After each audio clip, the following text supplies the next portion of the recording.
Hi, this is Michael Adams for Stock-Telegraph-International, and I'm really proud that Craig Goodwin, he is the CEO of Naturally Splendid Enterprises, found some time to talk to me today on a very, very busy day for him because the stock NSP on the venture, Naturally Splendid Enterprises, just came back to trading after it was halted for 3 months by the TSX venture. And yes, so I'm really, really looking forward to talk to him and get some more insight on the recent transaction. Enjoy.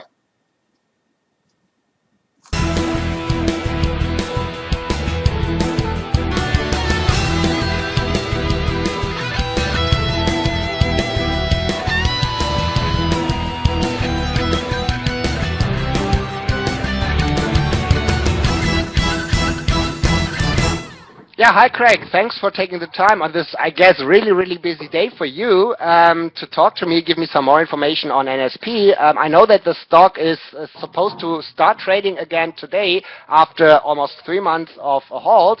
But yeah, I would like to start off with maybe getting some information about yourself, some background, and do you have a comment about your perfect name for a CEO?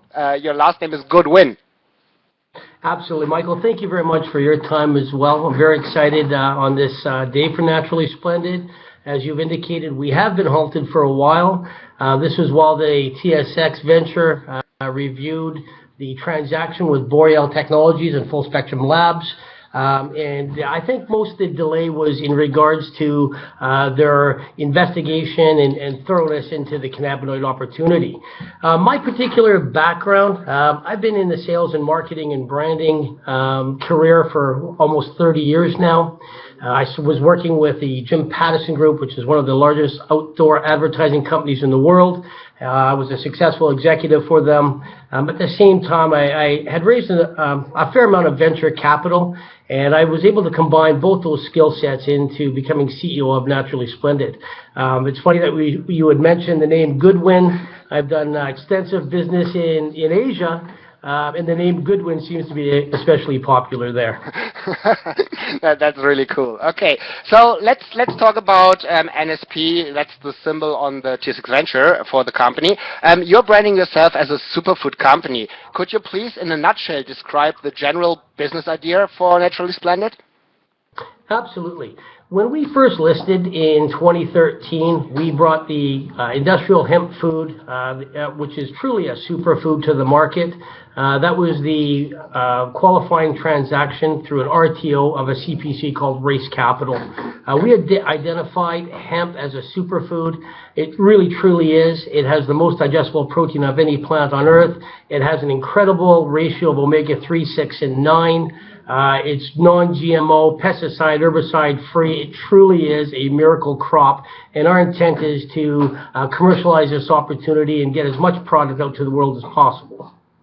Okay, so, and as you mentioned, there's actually NSP is working in 2 different sectors. One is the retail market, and you have established your own brand name out there with Natera already, and you have products which are already sold, but we are going to touch on that later. And you're also working in the B2B market, in my understanding. So which market right now is more into your focus? Well, right now it's the B2B. We are now evolving to a biotech company. We brought the original superfood line as a means of cash flow. By the end of 2015, we believe that our superfood retail line will be providing enough cash flow for operations. And this is while we were developing the biotech side. So although there's blue sky opportunity, we wanted to make sure there were sound business fundamentals in place. And that's why we started the retail line. It will generate maybe $1 to $1.5 million in sales with the current Natera line. We're looking at line extensions. We are dealing with the largest natural product distributors in Canada.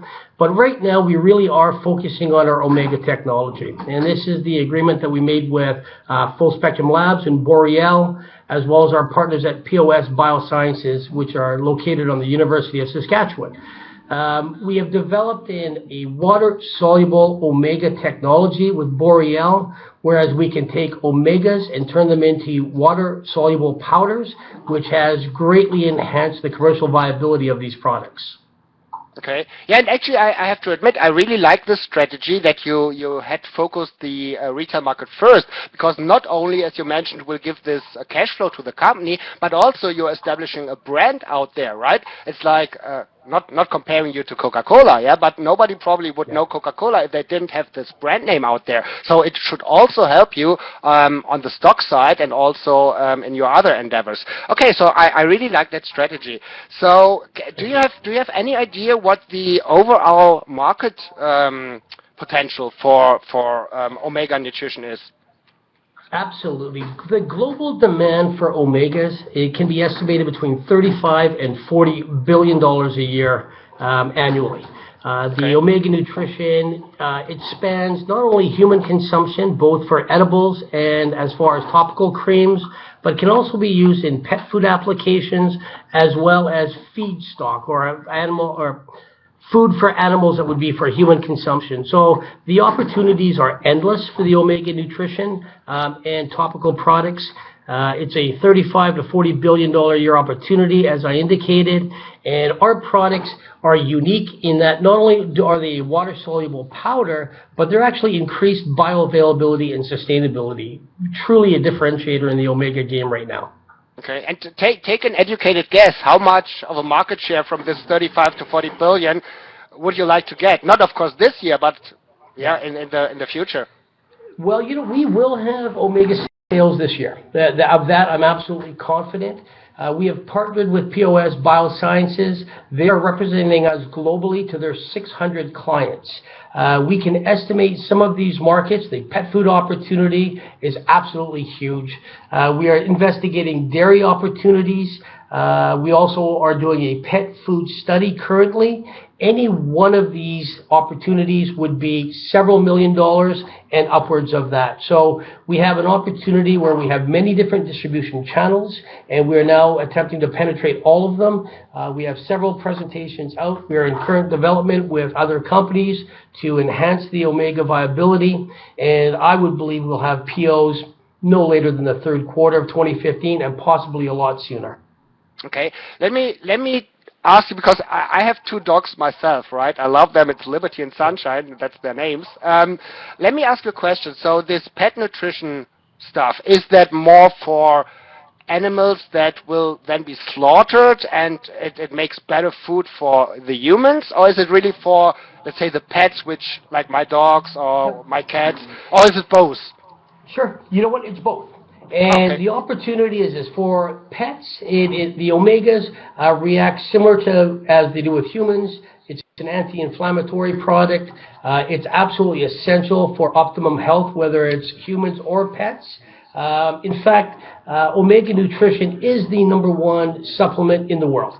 It supersedes vitamin C or anything else that you would notice. On the market today, omegas are critical to essential health. But there's a developing market in the feedstock, and I'll tell you why. 80% of consumers in North America are driven by omega ingredients in their products. So we know that 50% of Americans, 80% of Canadians are looking for increased omega nutrition. And that spans any product, whether it be in dairy or breads. But now what they've actually done is you will find, for example, in Canada, in North America, it's very popular omega-enhanced eggs. So you can buy regular eggs, you can buy organic or free-range eggs, but one step above that is eggs that are omega-enhanced. Unfortunately, right now, a lot of the omega enhancement in eggs and poultry seem to be more for a marketing purpose rather than delivering real nutrition. Michael, we actually conducted a study at the University of Manitoba by Dr. James House, and it was a controlled study in the poultry area, chicken specifically. And they were fed a diet that included hemp omega, and the studies found that the eggs reacted with 637% more omega in the eggs, which is a huge consumer driver than the regular feed. And also, the meat of the chicken for human consumption was over 400% more omega. virtually creating a super poultry by doing nothing other than adding hemp omega to their diet. So we can now create super omega eggs and super omega chicken meat. This is now extending to beef. Canada is world renowned for beef production, especially in the province of Alberta. And we have received several inquiries to beef farmers. You would assume that the people eating red meat are eating it for the protein, but we are finding a market for red meat that has been omega enhanced. Up until now, Michael, they've been using a marine-based product. Well, cattle don't eat fish. So not only was it hard on the digestive system, but it was reacting poorly in the taste of the meat and the marbling of it. So they've suspended those studies for the most part with marine-based omegas. And what cattle do eat is grain. And grain, that's what hemp is. So this is a natural product for them.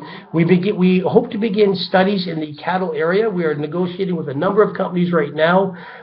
We hope to select one, possibly two, to begin a hemp omega study to see how the omega content from our hemp omega is transferred into the meat of the cattle. And we have done this with, as I said, with the chickens. We've done this with human tests, and in both cases, the bioavailability and the sustainability that's incorporated in the technology of hemp omega has reacted incredibly positive by enhancing the omega content in the meats of these animals. I really like that because just on a side note here, my mom was or started taking these omega-3 capsules a couple of years back, and actually she stopped it because she said she has this kind of fishy smell. Yeah, because and so, but actually she knows she should take it. Yeah, because it's really healthy for her. But she stopped it because of these side effects, right? So, and your product will not have this side effect because it's not based on fish. Absolutely. You know, Michael, that's the big challenge with marine-based omegas, is that through development, they've been able to mask the taste of the omega, the fish-based omega. Primarily, it's salmon in North America or cold water, heavy oil-laden fish. And what they're finding is that they can mask the taste going down, but we call it fish burps. It's quite disgusting, quite frankly. So, you know, you might drink a glass of milk and 20 minutes later be burping up, you know, an awful fish taste. Right. It has been and even though that challenge remains with fish-based omegas, it's still a $35 to $40 billion a year opportunity. We believe that a more compatible product where you don't have that aftertaste has huge market potential. I'm going to also touch on one other point with marine-based omegas, is that you don't have to be a marine biologist, Michael, to know right now that the fish stocks are continuing to decline in the ocean, but yet the demand for omega products continue to increase. So that widening gap between availability of marine-based products and the demand for it needs to be filled by something. And we believe it should be plant-based omegas, which are sustainable, renewable, and can create as much bioavailability as any marine-based product out there. Right. No, I really like that. So let's touch base on the halt again. The stock is coming back to trading today. So what took the TSX venture so long, like 3 months? Yeah, you already mentioned that briefly, but can you go into more detail? So what have they been afraid of? So I read something in the Bullboards where I think there was an article by Chris Perry, which was published on Stockhouse, and it said something that the TSX was afraid that you are going to do some illegal activities, which of course you are not going to do, right? So what can you give us some insight? Absolutely. The TSX was very thorough in the investigation, and shareholders should take great comfort in knowing the extent that the TSX worked with us to understand the technology we're developing. And we saw the medical marijuana phenomena last year, where many companies wanted to grow medical marijuana, and that was their business plan. And quite frankly, there was a lot of maybe over promotion for some of these companies. They were very early stage, and they were, I think, perhaps aggressive in their predictions. And I think that backfired, and the TSX became very conscious of not having all these mining companies who were mining companies 2 months ago, and now I'm a medical marijuana company with very little experience and very little expertise on their board of directors or surrounding their company. So the investigation, and it really revolved around the word cannabinoid. And because that's such a rapidly changing regulatory environment, the exchange wanted to make sure that we are going to be on the right side of the law. So the extraction and formulation technologies that we've licensed from Full Spectrum Labs is revolutionary extraction and formulation of cannabinoids. So medical marijuana, for the most part now, is a smokable product. Naturally Splendid believes, there you are, sorry. Naturally Splendid believes that the products, to be truly a pharmaceutical or nutraceutical product, needs to be delivered in a manner other than smoking. So we're able to, through the technologies developed at Boreal and licensed from Full Spectrum Labs, extract specific cannabinoids from both marijuana and, in fact, industrial hemp, and be able to separate those cannabinoids, and then through the world's first water-soluble cannabinoid patent, turn that into compounds that can then be administered efficacious, measurable dosages of medicine. It's unlike the medical marijuana where people are smoking it. I think the optics of a doctor prescribing a smokable prescription is really a barrier to the growth in the cannabinoid opportunity. Well, we remove that with our technology because you no longer have to smoke the medicine. In fact, there's a court case going on right now in Canada, in Victoria, which is the capital of BC, in regards to writing the current laws around physicians who are only at this point allowed to prescribe a smokable prescription.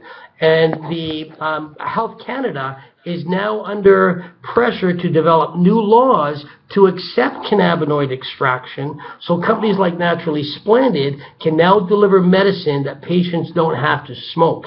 So Canada is quickly catching up to this. We do have cannabinoid products in the market today in Canada by GW Pharma, a product called Sativex. Canada was the first country in the world to actually approve this product. This company is based in the UK. They do about $4 million of recurring revenue in a cannabidiol spray that honestly has very variable effectiveness. Some studies are showing marginal success for it. Some are not quite as positive. But their market cap, Michael, is $1.5 billion in $4 million of cannabinoid sales. Now, there's some research and development surrounding this as well for top-line sales nearing $40 million. But the recurring revenue from their cannabinoid-based product, Sativex, of $4 million, I think is the big driver into this $1.5 billion market cap. We believe that our products and our technology can compete, if not are superior to that opportunity that GW Pharma offers. Okay. Wow, that's impressive numbers. You already mentioned that at the beginning of 2014, there was this hype in all these medical marijuana companies, and a lot of, I wouldn't call them scams, but a lot of not that experienced companies have been put together. You talked about mining guys going into the medical marijuana business. Also, there was a lot of promotion in the U.S. markets, which finally made the SEC halt a lot of these marijuana stocks. Yeah. Having said that, still, at this time, the investor or NSP had a pretty good run too, stock price-wise, right? Because I think the assumption of a lot of investors was, hey, it's also medical marijuana. But for me, I think it's critical to understand that you are more of a biotech company, with a focus on the omega and hemp business, and you have a strategic portfolio of patents surrounding this. How is it called? Cannabis sativa? Absolutely, Michael. Okay, and in fact, what I'd like to do is actually go back a little bit and begin to explain how we became involved in the retail line, an omega line, and a cannabinoid line. And because it does seem to be on the surface varied in a stretch, but really what our technology and our products surround is the species of plant called cannabis sativa. Now, on one side of cannabis sativa is marijuana, and on the other side of cannabis sativa is industrial hemp that you use for food consumption and sometimes for fiber. Craig, isn't there a slide in here somewhere? This is actually an interesting slide. I would actually like to stop here for 1 second, if you don't mind. Sure. This is a quote from Charles Brink. He's the president of Naturally Splendid USA. He's also the chairman of Boreal Technologies. And I'd like to just touch on the business success of Charlie. He was involved with a company called MonAV, which was a global phenomena of a functional beverage. Charlie and his company, in the first 3 years of operation from startup, in 3 years accumulated $1 billion in sales. And in the fourth year, created $1 billion in sales. So in 4 years in MonAV, Charlie was able to create $2 billion in sales. Charlie sold out of MonAV, and he started Boreal Technologies and was the sole provider of investment funds for Boreal. And he's invested well over $12 million, nearing $15 million into the technology that Naturally Splendid has recently licensed from Full Spectrum Labs. And so touching on cannabis sativa is that we can extract oil from the plant and turn it into a water-soluble powder. But a cannabinoid compound is very sticky and very gooey, similar to oil. So fundamentally, the technology that we use to extract oils and turn it into powders for oil can be used to extract cannabinoids and put those into a form that can now be administered that isn't smokable, as I've touched on. So although the technology looks like it's a stretch, or the products are a stretch from oils to medical marijuana or cannabinoids, in fact, fundamentally, it's the same technology. And that's how we went from cannabis sativa, industrial hemp seed protein powders, under the Natera brand. So that is under cannabis sativa on the right-hand side of the page, which would be industrial hemp, and then industrial hemp for omega extraction. And then on the other side is the medical marijuana. We're extracting cannabinoids for nutraceutical applications. And I would like to point out, really the only difference between medical marijuana and industrial hemp is one cannabinoid that we call THC. THC is, that's the one that makes you high. The thing that makes you... Exactly. Okay. I was supposed to say make you feel good, well, but okay. So the psychotropic effect for marijuana is from the THC. Right. On the other side, cannabidiol, which is CBD, is actually more prevalent in industrial hemp and can be extracted from industrial hemp and turned into medicine. So we can create, out of the 80 plus cannabinoids that the plants share between marijuana and industrial hemp, we can extract 80 cannabinoids that are all being researched right now for nutraceutical and pharmaceutical delivery mechanisms or products, and without ever having to touch the marijuana plant. Okay. Good. Actually, I never really smoked marijuana, so that was just like theory. Yeah, that's me too. Of course not. So let's talk about the international strategy, because as you said, it's not only a local market for Canada and the United States, but there's international demand. So are you going to do the international strategy on your own, or is your plan to partner up with some bigger companies around the world? Yeah, you know what? The strategy is to partner with companies. The POS Bioscience has in fact brought us clients who are global. The retail opportunity, although rewarding, is challenging. We have now built up a reputation over the last 16, 18 months with Canada's largest natural products distributor, Purity Life, and they represent us nationally in Canada. But we want to become a global player in the omega business. So instead of fighting for shelf space at the retail level, our strategy is to partner with global companies who already have retail products established in the market. And we will now enhance their product line with Omega Nutrition. So they have already fought for shelf space, they defend their shelf space, they prosper on the retail shelf, and we will now add Omega Nutrition, because I indicated earlier that up to 80% of North Americans are looking for Omega Nutrition in their products. So if you could, our strategy for Omega sales in 2015 and moving forward is to partner with global companies who already have established products. And we can partner in the in retail lines or industrial solutions for pet food applications or feedstock, which are for animals for human consumption. So we will partner with established companies and provide our Omega products to enhance their existing formulations. Okay. No, that's cool. So we can end up, for breakfast, I always love to eat Nutella. You Nutella too, right? Of course. So we could end up with having Nutella plus Omega? Absolutely, and that's Great. the key.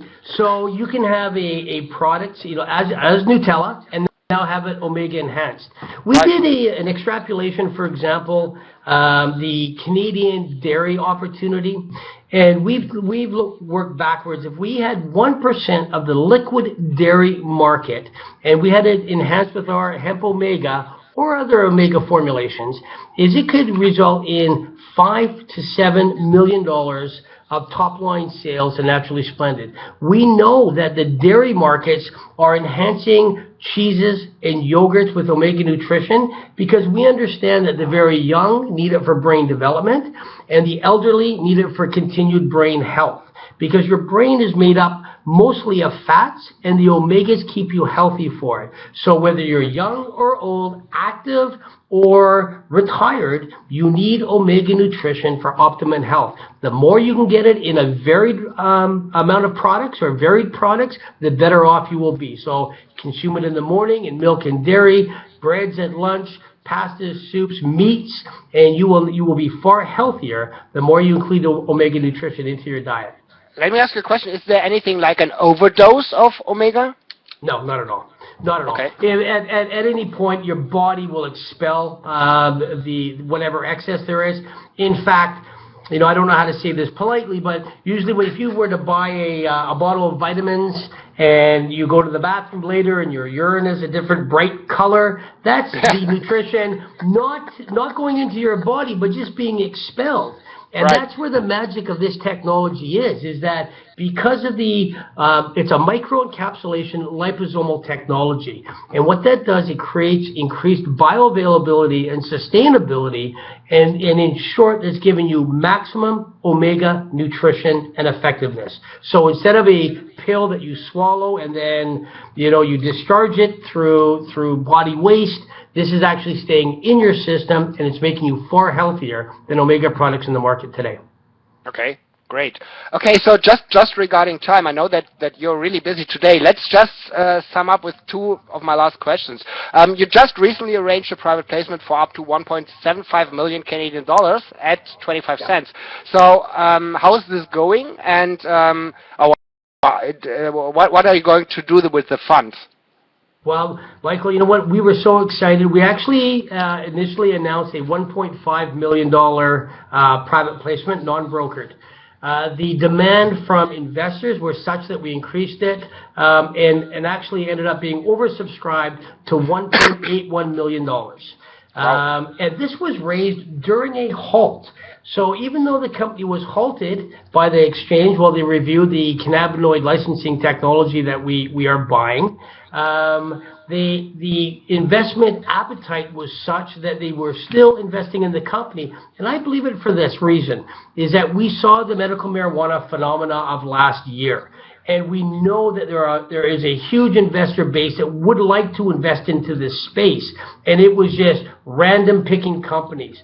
I do believe that investment appetite still exists, but because of the rapid increase in share price and then almost the predictable decline is that these investors are now looking at the companies that they want to invest in closer than ever. And the closer they looked at Naturally Splendid, the more viable an investment opportunity it became for them.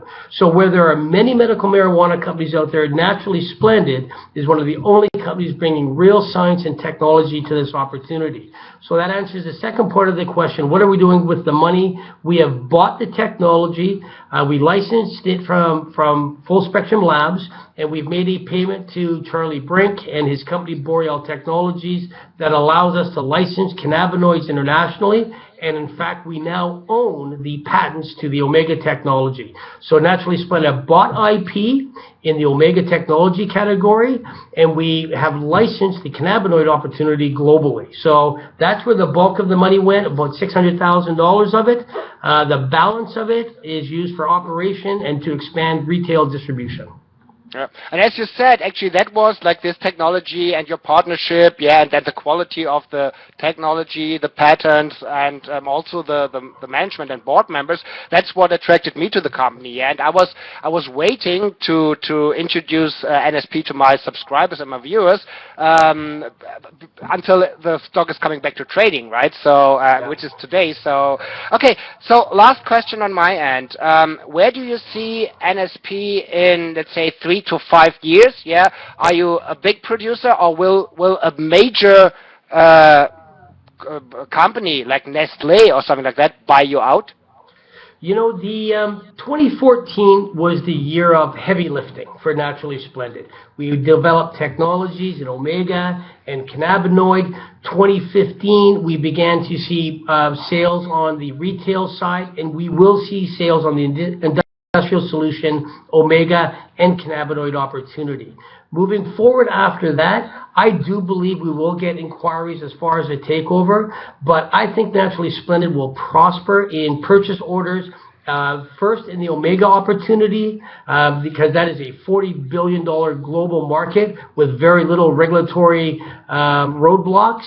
And as the cannabinoids opportunity and the regulatory environment continues to improve, we will penetrate that market too. Michael, if you're not already in the game, when I say the game, I mean the medical marijuana cannabinoid game with advanced technologies, if you haven't already developed them and positioned yourself to take advantage of and penetrate those markets, you're behind the curve. So Naturally Splendid through Boreal has technology that's been developed over the last 5 to 7 years.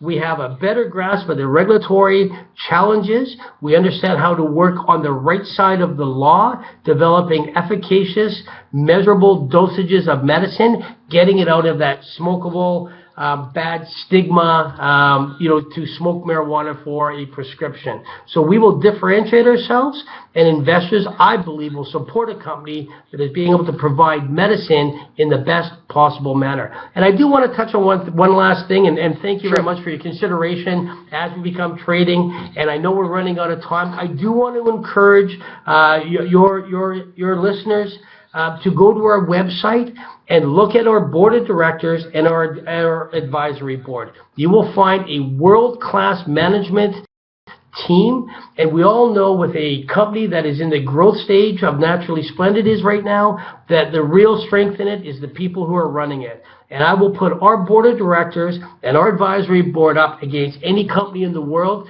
They are truly global giants in the industry, and we believe this is what will drive Naturally Splendid to new highs in share prices.